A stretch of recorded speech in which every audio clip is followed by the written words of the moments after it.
ಆತ್ಮೀಯ ಸ್ನೇಹಿತರೆ ನಮಸ್ಕಾರ. ಗೆಳೆಯರೆ, ಪಹಲ್ಗಾಮ್ ದಾಳಿಯ ಪ್ರತೀಕಾರ ಆರಂಭವಾಗಿದೆ. ಪ್ರತೀಕಾರ ಆರಂಭಿಕ ಹಂತದಲ್ಲಿ ಭಾರತೀಯ ಸೇನೆಯ ಕಾರ್ಯಾಚರಣೆ ಶುರುವಾಗಿ ಕೆಲವು ಗಂಟೆಗಳಲ್ಲಿ ಇಬ್ಬರು ಉಗ್ರರ ಹೆಣ ಈಗ ಉರುಳಿ ಬಿದ್ದಿದೆ. ಇದರ ಬೆನ್ನಲ್ಲೇ ಈ ದಾಳಿಯ ಹಿಂದೆ ಯಾರಿದ್ದಾರೆ ಅನ್ನೋದರ ತನಿಖೆಯನ್ನು ಕೈಗೆತ್ತಿಕೊಂಡಂತಹ ತಂಡಕ್ಕೆ ಒಂದು ಮಹತ್ವದ ಮತ್ತು ಒಂದಷ್ಟು ಶಾಕಿಂಗ್ ವಿಚಾರಗಳು ಕೂಡ ಗೊತ್ತಾಗ್ತಾ ಇದೆ. ಏನು ಶಾಕಿಂಗ್ ವಿಚಾರವನ್ನು ಅಂದರೆ, ಭಾರತವನ್ನು ಟ್ರ್ಯಾಪ್ ಮಾಡೋದಕ್ಕೆ ಪಾಕಿಸ್ತಾನ ಮತ್ತು ಚೀನಾ ಎರಡೂ ಸೇರಿ ಆಡಿರುವಂತಹ ಒಂದು ಆಟ ಇದು ಅನ್ನೋದು ಗೊತ್ತಾಗ್ತಾ ಇದೆ. ಪಾಕ್ ಈಗ ಭಾರತದ ಮೇಲೆ ಯುದ್ಧ ಮಾಡೋದಕ್ಕೆ ಮುಂದಾಗಿದೆ. ಹಾಗಾದರೆ ಗೆಳೆಯರೆ, ಈ ಅಟ್ಯಾಕ್ನ ಹಿಂದೆ ಯಾರೆಲ್ಲ ಇದ್ದಾರೆ, ತನಿಖೆಯಿಂದ ಏನೆಲ್ಲ ಗೊತ್ತಾಗ್ತಾ ಇದೆ ಮತ್ತು ಭಾರತವನ್ನು ಯಾವ ರೀತಿಯಾಗಿ ಇಲ್ಲಿ ಟ್ರ್ಯಾಪ್ ಮಾಡೋದಕ್ಕೆ ಮುಂದಾಗಿದೆ ಅನ್ನೋದರ ಒಂದಷ್ಟು ಮಾಹಿತಿಯನ್ನು ಈ ವಿಡಿಯೋದಲ್ಲಿ ನಿಮಗೆ ಕೊಡ್ತಾ ಹೋಗ್ತೀನಿ. ಗೆಳೆಯರೆ, ಪಹಲ್ಗಾಮ್ ದಾಳಿಯ ಒಂದು ಪ್ರತೀಕಾರ ಆರಂಭವಾಗಿದೆ. ಪ್ರಧಾನಮಂತ್ರಿ ನರೇಂದ್ರ ಮೋದಿ ಸೇರಿದ ಹಾಗೆ ಹೈ ಲೆವೆಲ್ ಮೀಟಿಂಗ್ಗಳು ಎಲ್ಲವೂ ಈಗ ಆರಂಭವಾಗಿದೆ. ಆ ಒಂದು ಮೀಟಿಂಗ್ನಲ್ಲಿ ಯಾವ ರೀತಿಯಾಗಿ ಪ್ರತೀಕಾರವನ್ನು ತೀರಿಸ್ಕೋಬೇಕು ಅನ್ನೋದರ ಒಂದಷ್ಟು ಮಹತ್ವದ ಸಭೆಗಳು ಬೆಳಿಗ್ಗೆಯಿಂದಲೂ ಕೂಡ, ಅಂದರೆ ನಿನ್ನೆ ಮೋದಿಯವರು ಏರ್ಪೋರ್ಟ್ಗೆ ಬಂದಾಗಿನಿಂದಲೂ ಕೂಡ ಆ ಎಲ್ಲ ಮೀಟಿಂಗ್ಗಳು ಆಗ್ತಾ ಇದ್ದಾವೆ. ಅದರ ಬೆನ್ನಲ್ಲೇ ಒಂದಷ್ಟು ಸ್ಫೋಟಕ ವಿಚಾರಗಳು ಗೊತ್ತಾಗ್ತಾ ಇದೆ. ಏನು ಆ ಸ್ಫೋಟಕ ವಿಚಾರಗಳು ಅಂದರೆ, ಗೆಳೆಯರೆ, ಭಾರತವನ್ನು ಟ್ರ್ಯಾಪ್ ಮಾಡೋದಕ್ಕೆ ಇಲ್ಲಿ ಚೀನಾ ಮತ್ತು ಪಾಕಿಸ್ತಾನ ಎರಡೂ ಸೇರಿ ಮಾಡಿರುವಂತಹ ಕುತಂತ್ರ, ಇಲ್ಲಿ ಮಾಡಿರುವಂತಹ ಈ ಕೆಲಸ ಇದೆಯಲ್ಲ, ಇದನ್ನು ಯಾರು ಧೈರ್ಯವಂತರು ಮಾಡುವಂತಹ ಕೆಲಸ ಅಲ್ಲವೇ ಅಲ್ಲ. ತೀರಾ ಹೇಳಬೇಕು ಅಂದರೆ, ಯಾರು ಷಂಡರು ಇರ್ತಾರಲ್ಲ ಅವರು ಮಾಡುವಂತಹ ಕೆಲಸ. ಅಲ್ಲಿ ಯಾವುದೇ ಶಸ್ತ್ರ ಇಲ್ಲದೆ ಅಲ್ಲಿ ಅವರು ಕಾಶ್ಮೀರದವರು ಕೂಡ ಅಲ್ಲ ಮತ್ತು ಸೇನೆಯವರು ಕೂಡ ಅಲ್ಲ. ಅಲ್ಲಿ ಹೋಗಿ ತಮ್ಮ ಪ್ರವಾಸವನ್ನು ಎಂಜಾಯ್ ಮಾಡೋಕ್ಕೆ ಹೋಗಿರುವಂತಹ ನಾಗರಿಕರನ್ನು ಗುರಿಯಾಗಿಸಿಕೊಂಡು ದಾಳಿ ಮಾಡಿಸೋದು ಅಥವಾ ಮಾಡೋದು ಇದೆಯಲ್ಲ, ಅದು ಷಂಡತನ. ಅಂತಹ ಕೆಲಸವನ್ನು ಪಾಕಿಸ್ತಾನ ಮತ್ತು ಚೀನಾಗಳು ಮಾಡಿವೆ. ಗೆಳೆಯರೆ, ಪಾಕಿಸ್ತಾನಕ್ಕೂ ಭಾರತಕ್ಕೂ ಒಂದಷ್ಟು ವಿವಾದಗಳು ಅದೆಲ್ಲವೂ ಕೂಡ ಇದೆ. POK ವಿವಾದ ಇದೆ. ಪಾಕಿಸ್ತಾನ ಭಾರತದಲ್ಲಿ ಆಗಾಗ ಇಂತಹ ಕೃತ್ಯಗಳನ್ನು ಮಾಡಿಸ್ತಾ ಇರುತ್ತೆ. ಆದರೆ ಇಲ್ಲಿ ಚೀನಾ ಯಾಕೆ ಬಂತು ಮತ್ತು ಚೀನಾ ಮತ್ತು ಪಾಕಿಸ್ತಾನ ಎರಡೂ ಸೇರಿಕೊಂಡು ಮಾಡಿರುವಂತಹ ಟ್ರ್ಯಾಪ್ ಏನು ಅನ್ನೋದನ್ನು ಹೇಳ್ತಾ ಹೋಗ್ತೀನಿ. ಗೆಳೆಯರೆ, ಪಾಕಿಸ್ತಾನಕ್ಕೆ ಈಗ ಯುದ್ಧ ಬೇಕು. ಹೌದು, ಭಾರತದ ಜೊತೆಗೆ ಒಂದು ಯುದ್ಧವನ್ನು ಪಾಕಿಸ್ತಾನ ಬಯಸ್ತಾ ಇದೆ. ಅರೆ, ಹಿಂಗೇನು ಹೇಳ್ತಾ ಇದ್ದೀರಿ, ಪಾಕಿಸ್ತಾನ ಭಾರತದ ಜೊತೆ ಯುದ್ಧವನ್ನು ಬಯಸ್ತಾ ಇದೆಯಾ? ಭಾರತದ ಸೈನ್ಯವನ್ನು ಅಥವಾ ಭಾರತದ ಸೇನೆಯನ್ನು ಎದುರು ಹಾಕೊಳ್ಳುವಂತಹ ತಾಕತ್ತು ಪಾಕಿಸ್ತಾನಕ್ಕೆ ಇದೆಯಾ? ಪಾಕಿಸ್ತಾನ ಹಾಗಾದರೆ ಯಾಕೆ ಯುದ್ಧವನ್ನು ಬಯಸ್ತಾ ಇದೆ? ಅದರ ಹಿಂದೆ ಇರೋದು ಚೈನಾ. ಗೆಳೆಯರೆ, ಏನು ಅಂದರೆ, ಭಾರತ ಇಲ್ಲಿ ಈಗ ಕೆರಳುತ್ತೆ. ಭಾರತೀಯ ನಾಗರಿಕರ ಮೇಲೆ ಈ ತರಹ ಅಟ್ಯಾಕ್ ಮಾಡಿಸಿದ್ರೆ ಭಾರತ ಇಲ್ಲಿ ಕೆರಳುತ್ತೆ, ತನ್ನ ಸೇನೆಯನ್ನು ಈ ಒಂದು ಪಾಕಿಸ್ತಾನದ ಬಾರ್ಡರ್ಗೆ ನುಗ್ಗಿಸುತ್ತೆ. ಸೊ ಈಗಾಗಲೇ ಆ ವಿಚಾರ ಗೊತ್ತಾಗಿಯೇ ಪಾಕಿಸ್ತಾನ ಈಗ ಪದರಗುಟ್ಟಿ ಹೋಗಿದೆ. ಭಾರತ ಹೇಗೆ ಬೇಕಾದರೂ ಪ್ರತೀಕಾರವನ್ನು ತೀರಿಸಿಕೊಳ್ಳಬಹುದು ಅಂತ ಈಗಾಗಲೇ ಗಿಲ್ಗಿಟ್ ಬಾಲ್ಟಿಸ್ತಾನದಲ್ಲಿ ಈಗ ತನ್ನ ಸೇನೆಯನ್ನು ನಿಯೋಜನೆಗೊಳಿಸಿದೆ. ಗೆಳೆಯರೆ, ಪಾಕಿಸ್ತಾನಕ್ಕೆ ಯಾಕೆ ಯುದ್ಧ ಬೇಕು ಅಂತ ಹೇಳ್ತಾ ಹೋಗ್ತೀನಿ. ಗೆಳೆಯರೆ, ಪಾಕಿಸ್ತಾನ ಮೊದಲೇ ಈಗ ಆಂತರಿಕವಾಗಿ ಬೆಂದು ಹೋಗಿದೆ. ಪಾಕಿಸ್ತಾನ ಈಗ ಹಸಿವಿನಿಂದ ಸಾಯ್ತಾ ಇದೆ. ಪಾಕಿಸ್ತಾನದ ಸೇನೆ ಅಲ್ಲಿ ಏನೂ ಮಾಡ್ತಾ ಇಲ್ಲ. ಪಾಕಿಸ್ತಾನದ ಸೇನೆ ಕೈಲಾಗದವರು ಅನ್ನುವಂತಹ ಮಾತನ್ನು ಅಲ್ಲಿನ ಜನರೇ ಹೇಳ್ತಾ ಇದ್ದಾರೆ. ಯಾಕೆಂದರೆ, ಒಂದು ಕಡೆ TTP ಖೈಬರ್ ಪಖ್ತೂನ್ಖ್ವಾ ಭಾಗದಲ್ಲಿ ಪಾಕಿಸ್ತಾನವನ್ನು ಇನ್ನಿಲ್ಲದಂತೆ ಕಾಡ್ತಾ ಇದೆ.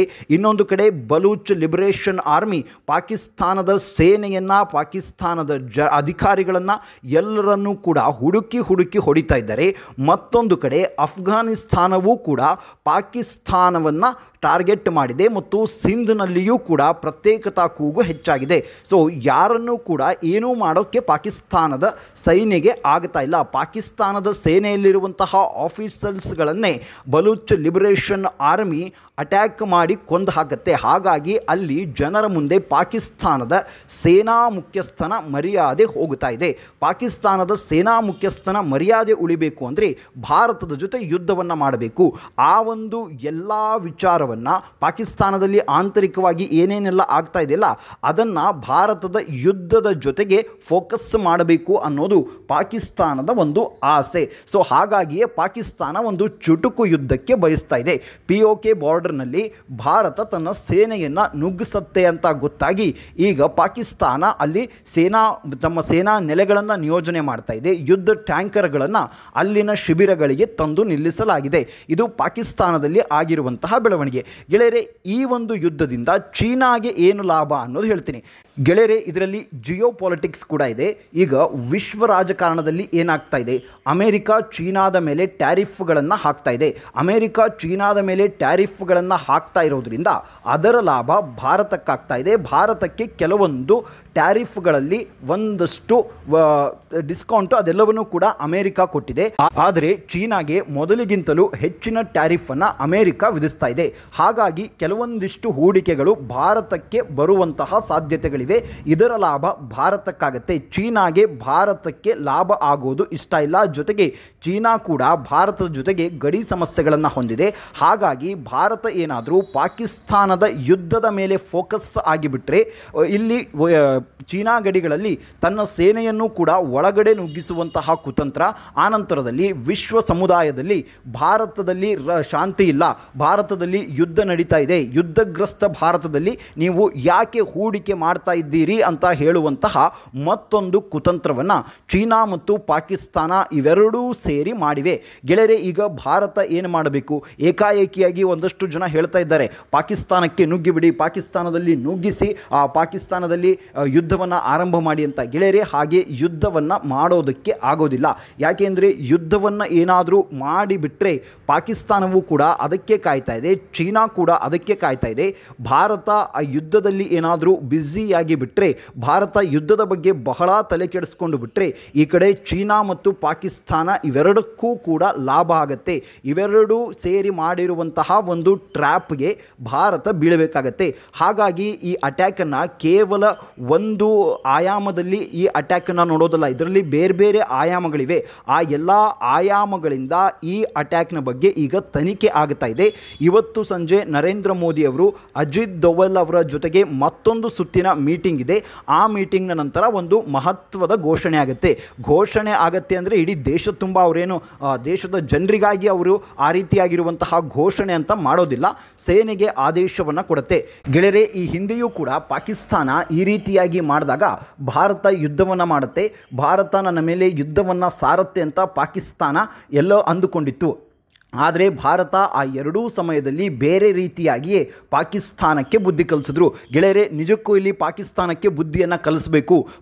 ಈ ಒಂದು ಟ್ರ್ಯಾಪ್ನಲ್ಲಿ ನಾವು ಬೀಳ್ತೀವಿ ಅಂತ ಹೇಳಿ ಪಾಕಿಸ್ತಾನಕ್ಕೆ ಬುದ್ಧಿಯನ್ನು ಕಲಿಸದೇ ಇರೋದಕ್ಕಾಗೋದಿಲ್ಲ. ಈ ಹಿಂದೆ ಭಾರತ 2 ಬಾರಿ ಮಾಡಿತ್ತಲ್ಲ, ಆ ರೀತಿಯಾಗಿ ಚಾಣಾಕ್ಷತನದಿಂದ ಮಾಡಬೇಕು. ಭಾರತ ಏನು ಮಾಡಿತ್ತು ಈ ಹಿಂದೆ ಅಂದರೆ, ಒಮ್ಮೆ ಏರ್ ಸ್ಟ್ರೈಕನ್ನು ಮಾಡಿತ್ತು, ಆ ನಂತರದಲ್ಲಿ ಸರ್ಜಿಕಲ್ ಸ್ಟ್ರೈಕನ್ನು ಮಾಡಿತ್ತು. ಸೊ ಸರ್ಜಿಕಲ್ ಸ್ಟ್ರೈಕ್ ಮಾಡಿದಾಗ ಭಾರತ ಸರ್ಜಿಕಲ್ ಸ್ಟ್ರೈಕ್ ಮಾಡುತ್ತೆ ಅಂತ ಗಡಿಗಳಲ್ಲಿ ತನ್ನ ಸೇನೆಯನ್ನು ನಿಲ್ಲಿಸಿಕೊಂಡಿತ್ತು ಪಾಕಿಸ್ತಾನ. ಆದರೆ ನೆಕ್ಸ್ಟ್ ಟೈಮ್ ಭಾರತ ಏನು ಮಾಡಿತ್ತು ಅಂದರೆ ಏರ್ ಸ್ಟ್ರೈಕನ್ನು ಮಾಡಿತು. ಪಾಕಿಸ್ತಾನದ ಸೈನಿಕರು ಇಲ್ಲಿ ಗಡಿಯಲ್ಲಿ ಕಣ್ಣಿಗೆ ಎಣ್ಣೆ ಬಿಟ್ಕೊಂಡು ಕಾಯ್ತಾ ಇರುವಂತಹ ಹೊತ್ತಿನಲ್ಲಿಗೆ ನೇರವಾಗಿ ಹೋಗಿ ಉಗ್ರರನ್ನು ಉಡಾಯಿಸಿ ಭಾರತ ವಾಪಸ್ ಬಂದಿತ್ತು. ಸೊ ಅಂತಹ ರೀತಿಯಾಗಿ ಉಗ್ರರನ್ನು ಉಡಾಯಿಸುವುದರ ಜೊತೆಗೆ ಪಾಕಿಸ್ತಾನಕ್ಕೆ ಒಂದು ಪಾಠವನ್ನು ಕಲಿಸಬೇಕು. ಇನ್ನು ಗೆಳೆಯರೆ, ಯುದ್ಧ ಆದರೆ ಪಾಕಿಸ್ತಾನದಲ್ಲಿ ಏನೂ ಆಗೋದಿಲ್ವಾ ಅಂತ ಕೇಳೋದಾದರೆ, ಗೆಳೆಯರೆ, ಪಾಕಿಸ್ತಾನಕ್ಕೆ ಏನು ಬೇಕು ಅದು ಪಾಕಿಸ್ತಾನ. ಅಲ್ಲಿ ಸೇನಾ ಮುಖ್ಯಸ್ಥ ಬಂದು ಏನು ಯುದ್ಧ ಮಾಡೋದಿಲ್ಲ. ಸೊ ಅಲ್ಲಿ ಸತ್ತರೆ ಪಾಕಿಸ್ತಾನದ ಒಂದಷ್ಟು ಬಡ ಸೈನಿಕರು ಸಾಯ್ತಾರೆ, ಅವರು ಬೇಕಾಗೂ ಇಲ್ಲ, ಸತ್ತರೆ ಸಾಯ್ಲಿ ಬಿಡು ಅನ್ನುವಂತಹ ದರಿದ್ರ ದೇಶ ಅದು. ಸೊ ನಿಮಗೆ ಕಾರ್ಗಿಲ್ ಯುದ್ಧ ಆದಾಗ ಇಲ್ಲಿ ಪಾಕಿಸ್ತಾನದ ಸೈನಿಕರು ಇಲ್ಲಿ ಸತ್ತು ಮಲಗಿದ್ರಲ್ಲ, ಅವರ ಹೆಣವನ್ನು ಕೊಡ್ತೀವಿ ಅಂದರೆ ಪಾಕಿಸ್ತಾನ ತಗೊಳ್ಳಿಲ್ಲ, ಬೇಡ ಅದನ್ನು ನೀವೇ ಇಟ್ಕೊಳ್ಳಿ ಅಂತ. ಅಂದರೆ ಸೇನೆಗೆ ಅವರು ಕೊಡುವಂತಹ ಮರ್ಯಾದೆ, ಅಂದರೆ ಸೈನಿಕರಿಗೆ ಪಾಕಿಸ್ತಾನ ಸೇನೆ ನಡೆಸಿಕೊಳ್ಳುವ ರೀತಿಯದು. ಸೊ ಹಾಗಾಗಿ ಸತ್ರೆ ಒಂದಷ್ಟು ಜನ ಸಾಯ್ತಾರೆ. ಏನಾದರೂ ಯುದ್ಧ ಆಗಿಬಿಟ್ರೆ ನಮಗೆ ಚೈನಾದಿಂದ ಸಪೋರ್ಟ್ ಸಿಗುತ್ತೆ, ಚೈನಾದಿಂದ ಸಾಲವೂ ಕೂಡ ಸಿಗುತ್ತೆ, ಇದ್ದ ಸಾಲ ಒಂದು ಸ್ವಲ್ಪ ಮನ್ನಾ ಆಗತ್ತೆ ಅಂತ ಬಿಕಾರಿ ಪಾಕಿಸ್ತಾನ ಬಯಸ್ತಾ ಇದೆ.